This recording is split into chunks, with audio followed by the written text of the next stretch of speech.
Hi மக்களே வணக்கம். இன்றைக்கி எபிசோடில் இந்த சோழனுக்கு எதுங்க தேவையில்லாத வேலை, சொந்த செலவுலேயே சூனியம் வச்சுக்கிறான். ஏதோ நிலாவை வெறுப்பேற்றணுமா, அவள் லவ் பண்ணா என்ன, லவ் பண்ணலாம் என்ன, அவள் வாழ்ந்தா என்ன, வாழ்னா என்ன, விட்டு போக வேண்டியது தானே. இப்போ சேரன் கூட தான் ஒரு கல்யாணத்துக்கு ட்ரை பண்ணார், அது அமையல. இப்போ தானாக சந்தா வந்து அவள் வாழ்க்கைக்கு வந்தால அதுமாரி நடந்துட்டு போகுது. யதார்த்தமாக எடுத்துக்க வேண்டியது தானே. எதுக்கு தேவையில்லாமல் ஒரு பொண்ணு பாவம், ஏதோ ஒரு வயசு பொண்ணு ஏதோ பேசியிருக்கு. இல்லைம்மா நீ தப்பாக பேசுகிற, தப்பாக பழகிற, நான் சும்மா இவங்களை கலாய்க்கிறதுக்காக தான், வெறுப்பேற்றுக்காக தான் பண்ணுறேன் அப்படின்னு சொல்லியிருக்கணும்.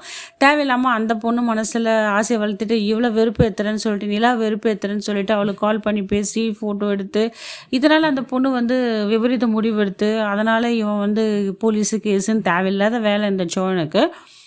ஏதோ ஜாலியாக இந்த சோழன் வந்து தானாக தலையில் மண்ணள்ளி போட்டுக்கிற மாதிரி ஆகிப்போச்சு. இது ரொம்ப தப்பு தான். இந்த பொண்ணை ஏமாத்துற மாதிரி தான் ஆகிடுது. நிலா வந்து இவங்க கூட வாழ்ந்தான்னா வாழலையா, சரிப்பட்டு வரலையா, விட்டு போக வேண்டியது என்ன. எதுவுமே வாழ்க்கையில் யாருக்கும் நிரந்தரம் கிடையாதுல்ல. ஏதோ சரி, ஏதோ அவளுக்கும் நம்ம வீட்டில் ஒரு அடைக்கலை கிடச்சிதா, இருந்துட்டு போட்டோமே, அப்படியாச்சும் இருந்துட்டு இவன் வேலையை அவன் பார்த்துட்டு போனோம். இவன் தான் நிலான்றான். ஆனால் நிலாவுக்கு வந்து சும்மா ஃபேக்காக தான் நடிச்சிட்ருக்கா. சோழனை கல்யாணம் பண்ணிட்டு போலியான வாழ்க்கை தான் வாழ்ந்துட்டுருக்கா.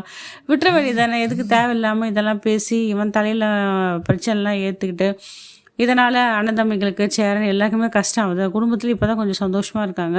திருப்பி ஒரு கலவரத்தை உண்டாக்குன சோழனுக்கு வந்து இந்த வம்பு தும்புலாம் ரொம்ப தேவை தான். அடுத்த வர எபிசோடில் என்ன நடக்குதுன்னு பார்க்கலாம். இந்த வீடியோ உங்களுக்கு பிடிச்சிருந்தால் லைக் அண்ட் ஷேர் கமெண்ட் பண்ணுங்கள். வீடியோ ஸ்கிப் பண்ணால் பாருங்கள் மக்களே. நன்றி, வணக்கம்.